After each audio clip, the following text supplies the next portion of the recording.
Jemput aku minggu depan saja. Sekalian aku mau ke pantai sama Sera. Gadis 19 tahun itu menurunkan ransel miliknya dari dalam mobil, menutup pintu mobil, lalu berjalan mengikuti ibunya yang ada di depan. Bu Rena mengangguk faham. Liburan kelulusan telah tiba dan banyak sekali rencana liburan yang dibuat anak semata wayangnya dengan teman-teman semasa sekolah. Selain untuk refreshing pikiran, juga untuk pertemuan terakhir, karena putrinya ini akan berkuliah di luar kota. Berbeda dengan teman akrabnya. Terserah kamu. Yang terpenting, kamu di sini tidak menyusahkan nenek dan ibu bisa tenang di rumah berlibur berdua dengan ayahmu, kata Bu Rena dengan mengangkat bahu. Gadis bernama Alisa itu mendengus mendengar rencana ibunya dengan sang ayah. Pernikahan mereka sudah berjalan sekitar 20 tahun lamanya, tapi tetap saja suka mengumbar kemesraan dan membuatnya muak. Namun bukan berarti Alisa tidak suka. Ia suka, bahkan sangat bahagia jika ibu dan ayahnya saling mencintai. Ia hanya takut punya adik lagi di usia ini, hanya itu saja. Nenek Marsina berdiri dari duduknya menyambut Alisa sang cucu dengan penuh kasih sayang. Nenek senang kamu mau menemui nenek, Lisa. Nenek kangen banget sama kamu. Alisa membalas pelukan neneknya tak kalah erat. Tentu saja aku mau menemui nenek. Aku bahkan berencana menginap di sini selama 1 minggu. Aku ingin merasakan desa sebelum terjun ke dunia kota yang gemerlap dan super sibuk.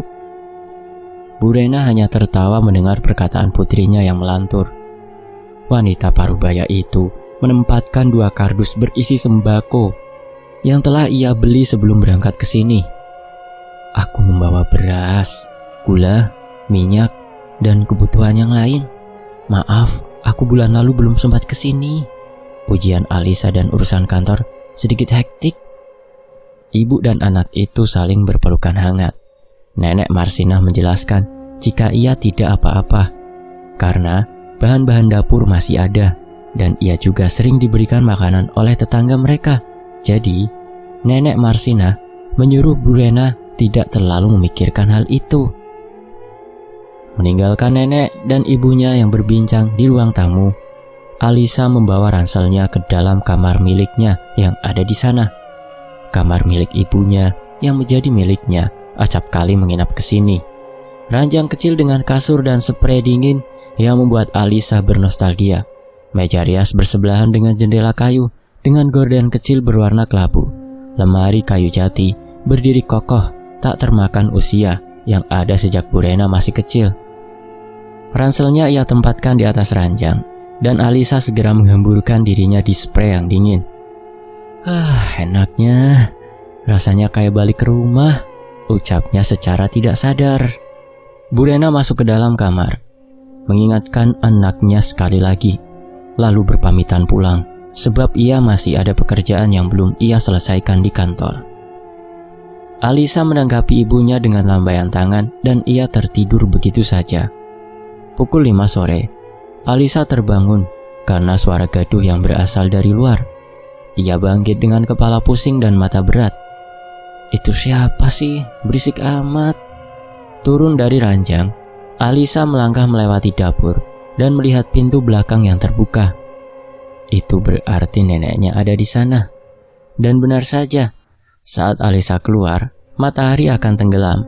Sorot cahaya kekuningan menghiasi langit. Hawa dingin mulai menusuk, membuat badan menggigil. Ada aroma petrikor dari tanah basah, yang berarti saat Alisa tidur, hujan mengguyur desa Karangwangi ini. Nenek, panggil Alisa kepada Nenek Marsina yang tengah memisahkan melipat terpal padi dengan tetangganya. Nenek Marsina menoleh dan mengisyaratkan Alisa untuk masuk ke dalam. Kamu masuk saja, jangan di luar, sudah surup. Nenek akan masuk juga. Setelah itu, Nenek Marsina kembali tenggelam dalam pekerjaannya dengan para tetangga. Alisa mendengus dengan perintah itu. Ia juga penasaran dengan desa ini. Sudah hampir 1 tahun ia tidak berkunjung dan inilah saatnya untuk eksplorasi sekitar sebelum ia berkuliah jauh nanti. Di belakang rumah neneknya ada kebun kecil yang melintang melewati belakang rumah tetangga lainnya. Di sana ditanam banyak sekali pohon-pohon buah dan sayur.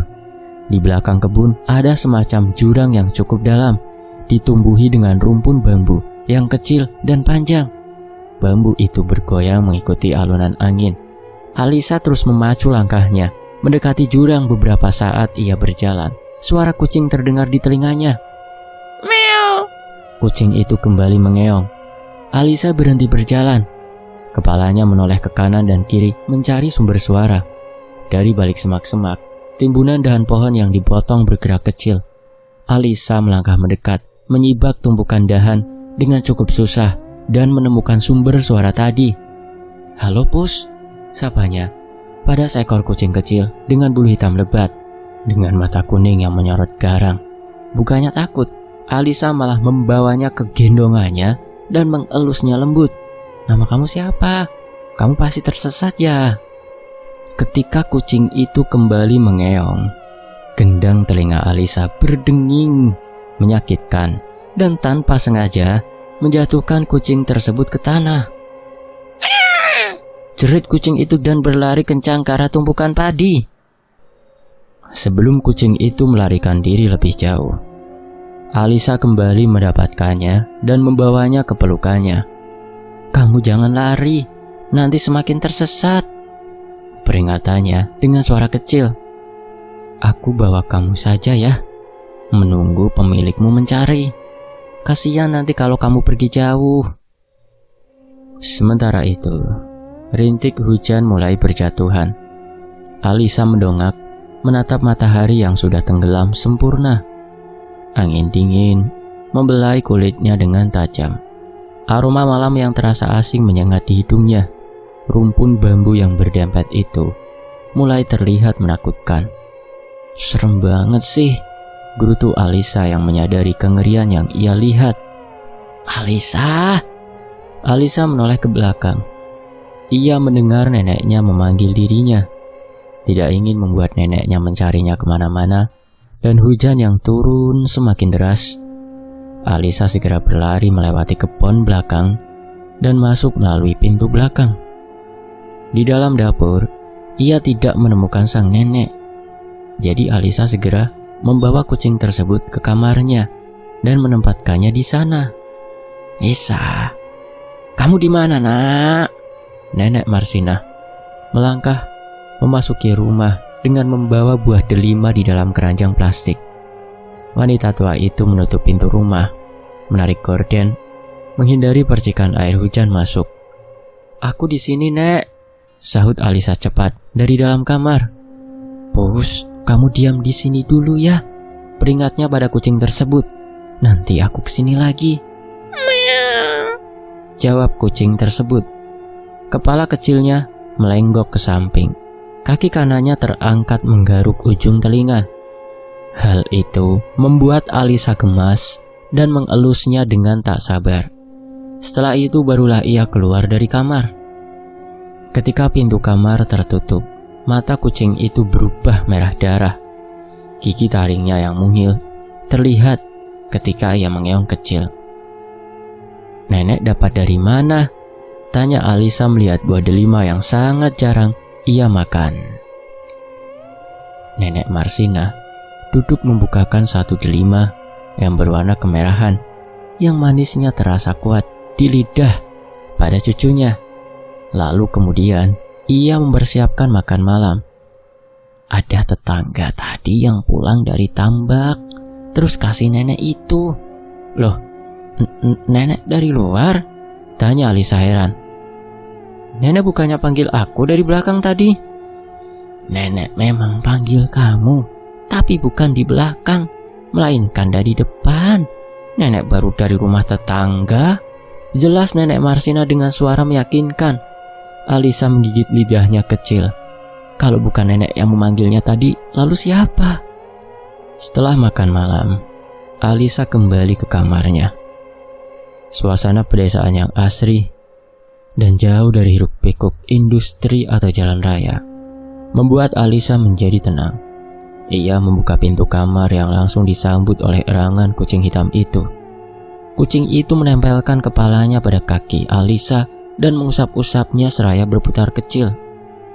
Alisa yang gemas segera membawanya ke gendongan dan duduk di atas ranjang. Ih, gumus, kamu gemas sekali sih. Minggu nanti kamu ikut aku pulang yuk.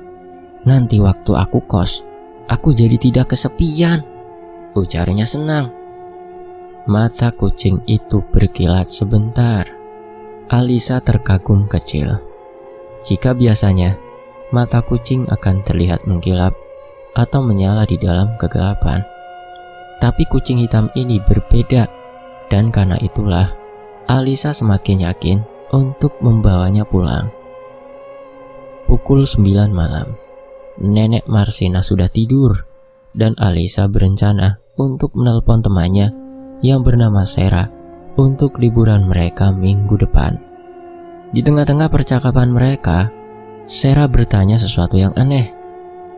Kamu yakin kalau di kamar kamu gak ada orang lain selain kamu dan kucing temuanmu itu? Tanya Sarah dari balik telepon dengan waspada. Alisa yang mendengar pertanyaan itu hanya bisa menggelengkan kepalanya lelah.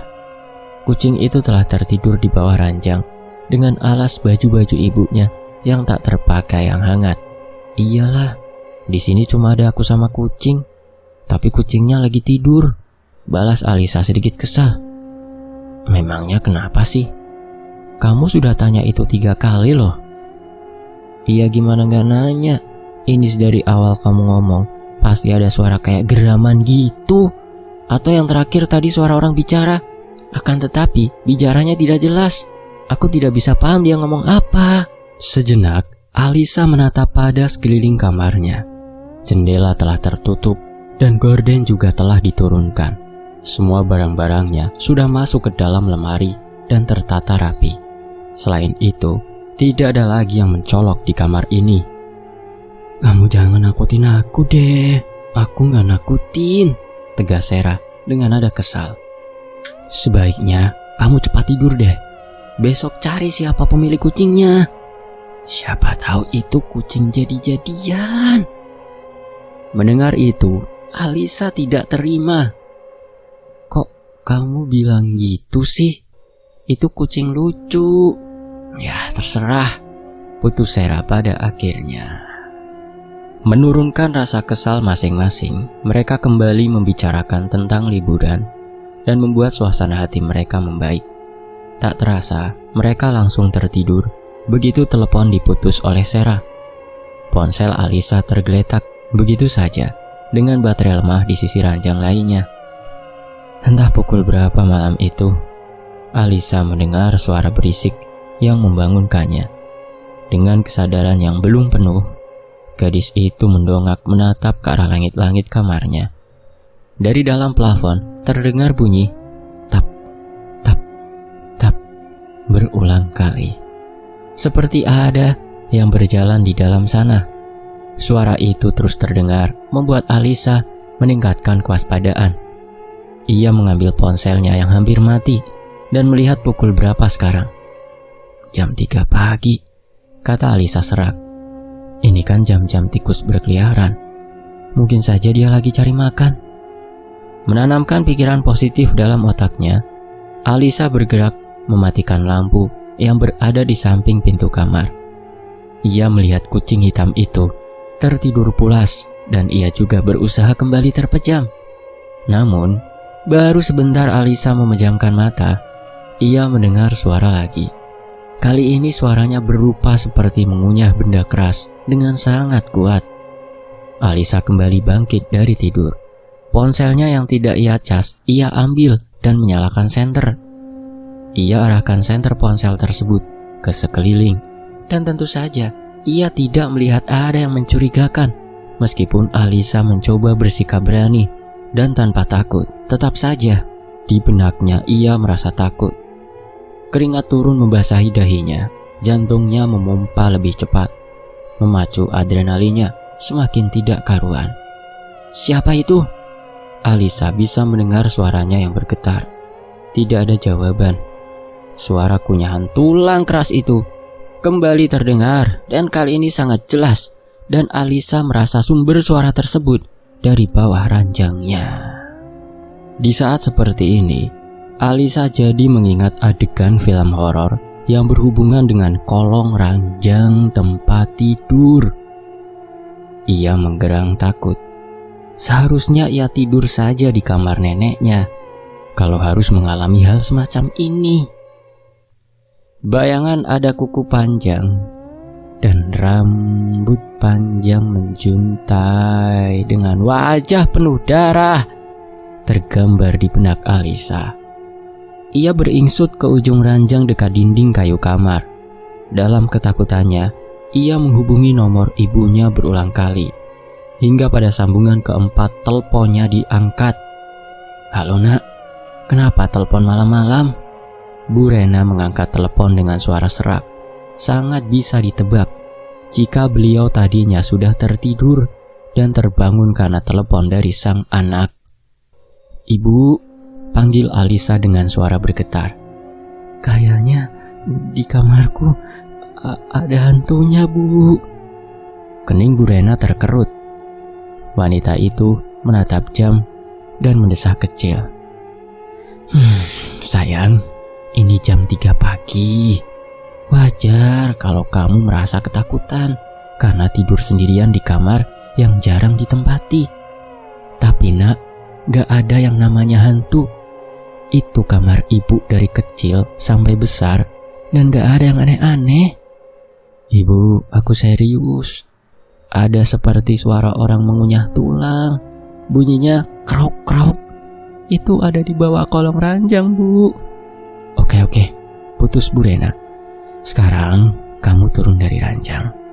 Nyalakan lampu kamar dan lihat apa yang ada di bawah sana. Oke nak?" Aku takut, Ibu." Bu Rena paham dengan ketakutan Alisa. Tapi hal-hal seperti itu Bu Rena tidak mempercayainya. "Sekarang juga kamu pencet saklar lampu, lihat dan kembali tidur." Splas, lampu menyala dan tidak ada yang mencurigakan di dalam kamar ini. "Udah aku nyalain lampunya." Alisa melongok di bawah ranjang dan sesuatu melangkah keluar dan menampakkan wujudnya. "Demi Tuhan," lirih Alisa tidak menyangka dengan apa yang muncul dari sana. Aku gak apa-apa, Bu. Maaf ganggu tidurnya. Aku matiin ya teleponnya." Telepon telah mati dan Alisa segera menghampiri sosok kecil tersebut dengan rasa gemas yang lebih dari sebelumnya. Aduh, kucing lucu ini membuatku takut tahu. Kamu tuh lagi makan apa sih? Sampai bunyinya kayak makan batu bata." Kembali Alisa mengarahkan senter ke kolong untuk mencari makanan apa yang dimakan oleh kucing ini. Tapi ia tidak menemukan apapun di bawah kolong sana. Alisa mengangkat kedua bahunya, tidak peduli. Yang terpenting di bawah kolong tadi bukan hantu seperti yang ia bayangkan. Mata kucing itu masih berkilat merah dan Alisa tidak peduli. Kembali ia tempatkan kucing itu di atas baju-baju bekas dan ia kembali tidur dengan tenang tanpa mematikan lampu. Pagi datang dengan cepat. Alisa terbangun ketika neneknya memanggil dari luar kamar, menyuruhnya untuk mandi dan sarapan. Jam di ponsel Alisa menunjukkan pukul 8 pagi. Ternyata sudah siang. Makanya neneknya berteriak seperti itu. Di bawah, kucingnya masih tertidur pulas.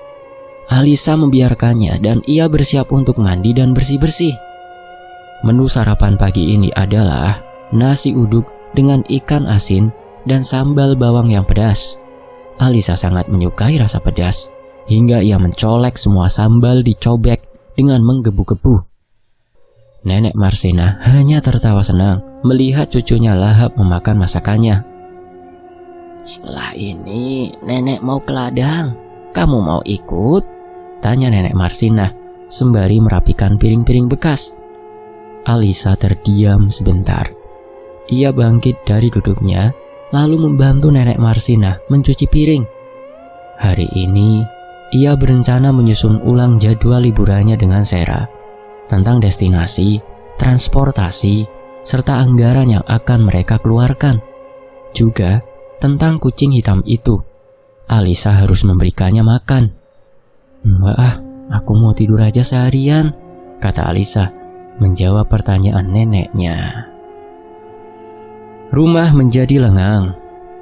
Nenek Marsinah meninggalkan rumah dan hanya tinggal Alisa sendirian. Satu ikan kecil ia ambil dari kulkas, menempatkannya di atas piring, dan membawanya ke kamar. Kucing itu dalam posisi yang sama sebelum Alisa keluar, yaitu tidur. Itu cukup aneh, karena biasanya kucing adalah makhluk yang hiperaktif, apalagi yang kecil begini. "Ayo makan sebelum nenek datang." Sebenarnya Alisa ragu apakah neneknya akan memarahinya karena ia membawa masuk kucing ke kamar atau tidak. Ia hanya mencari aman dan tidak ingin mengambil resiko. Jadi ketika suara neneknya memanggil dari luar, Alisa bergegas keluar dan mengunci pintu rapat-rapat setelah memastikan kucing hitam itu mau makan ikan yang ia berikan. Ketika Alisa keluar dari rumah, ia melihat neneknya berdiri di luar pagar dengan menyodorkan sebuah piring penuh jajanan ringan. "Ini dari Bu Slamet.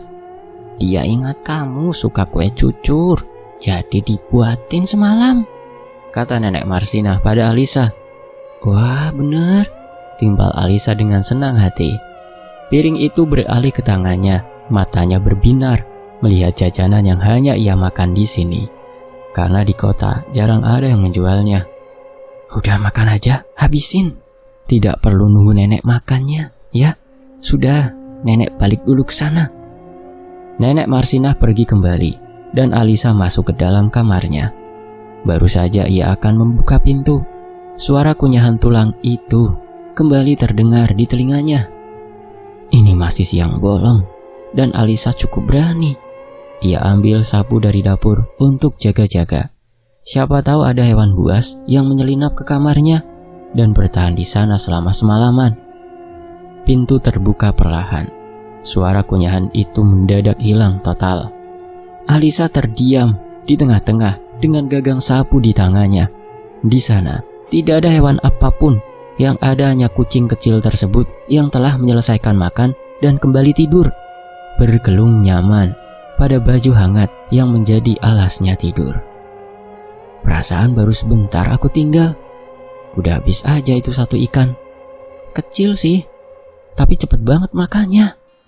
Alisa masuk ke dalam kamar, menempatkan sapu di pojok dan mendekati sang kucing. "Kamu kelaparan ya? Kalau kelaparan, nanti aku bawain ikan lagi. Makan aja sepuasnya." Seolah tahu arti makan sepuasnya, telinga kucing itu tiba-tiba berdiri tegak.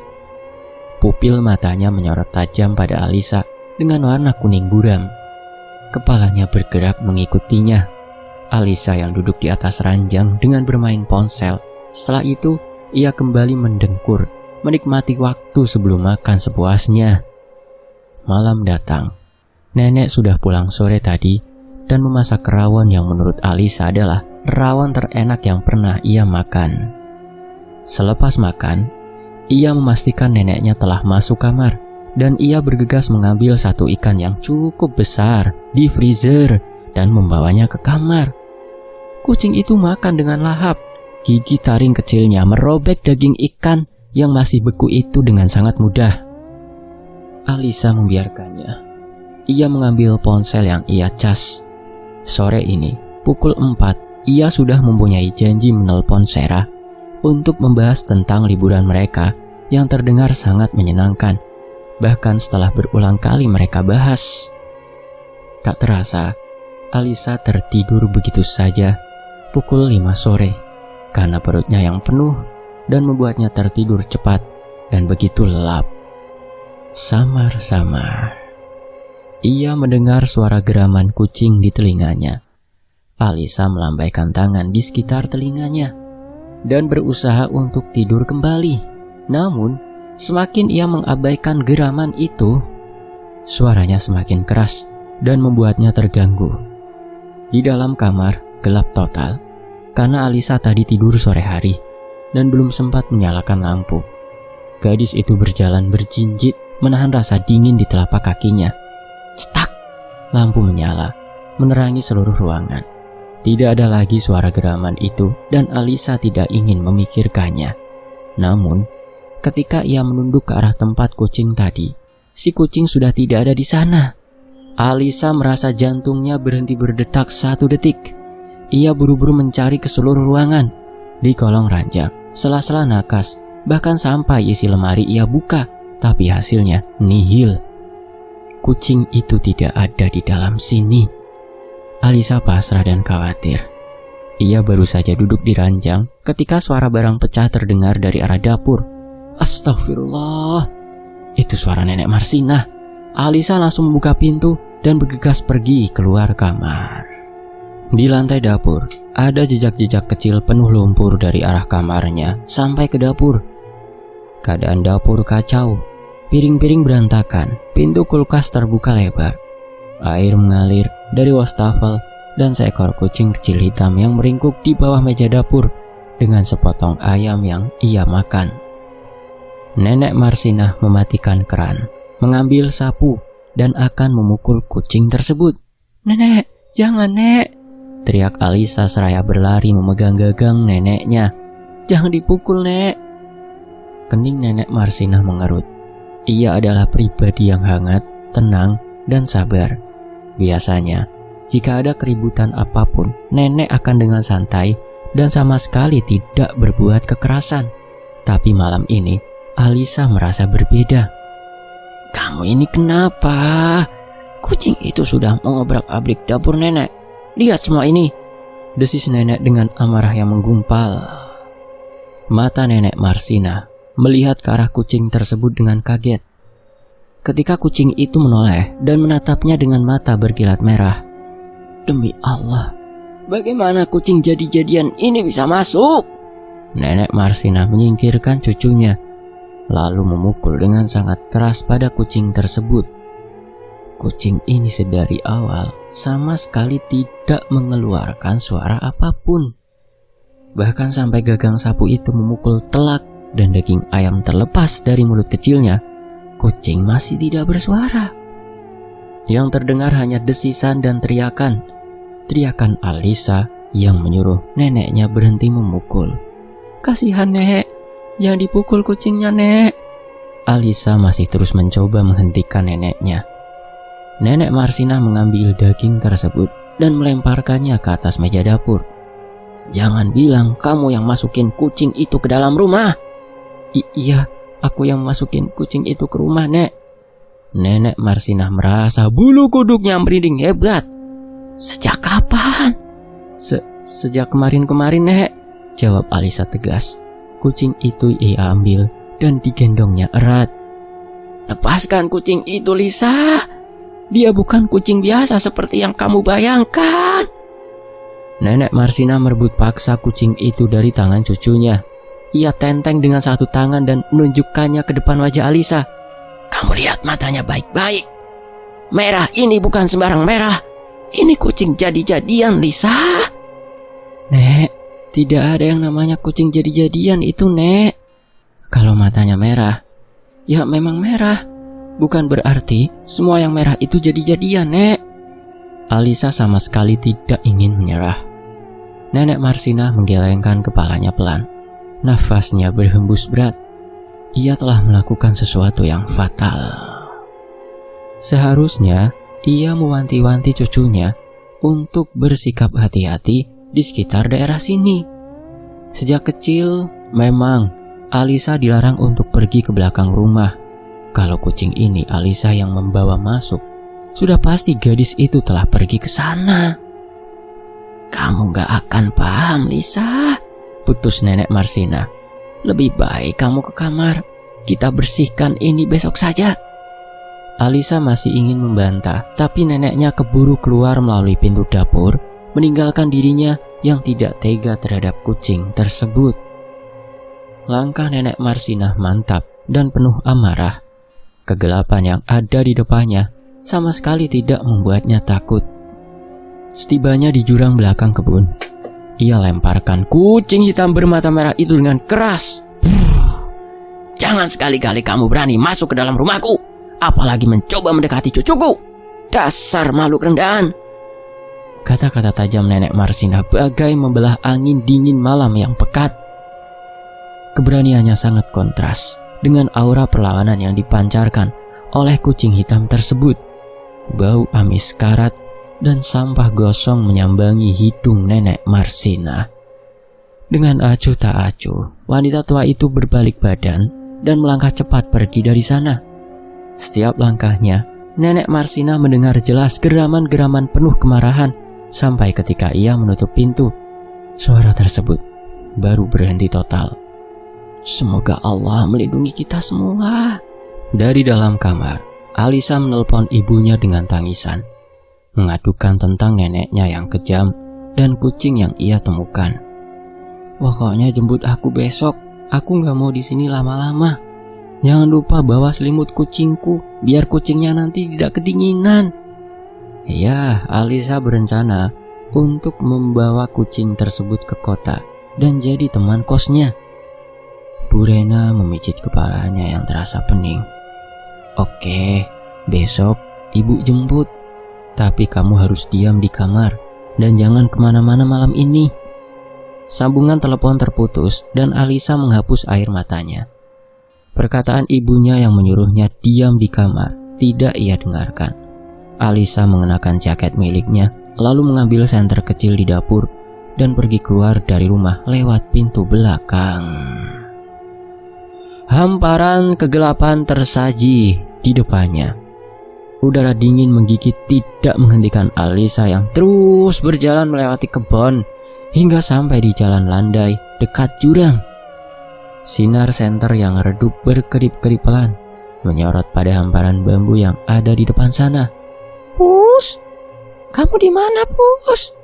panggil Alisa, terus mencari hingga kemudian ia melihat sesuatu yang menarik perhatiannya. Itu kucing hitam dengan mata kucing yang berkilat tajam. Alisa menghela nafas lega dan tersenyum. Tapi sedetik kemudian, senyumnya berubah menjadi kengerian yang teramat menakutkan. Geraman-geraman yang akhir-akhir ini Alisa dengar kembali mengalun membuat tubuhnya merinding luar biasa. "Pus!" Alisa menuruni lereng jurang dengan hati-hati. Ia khawatir dengan kucing tersebut tanpa berpikir panjang tentang apa yang akan terjadi.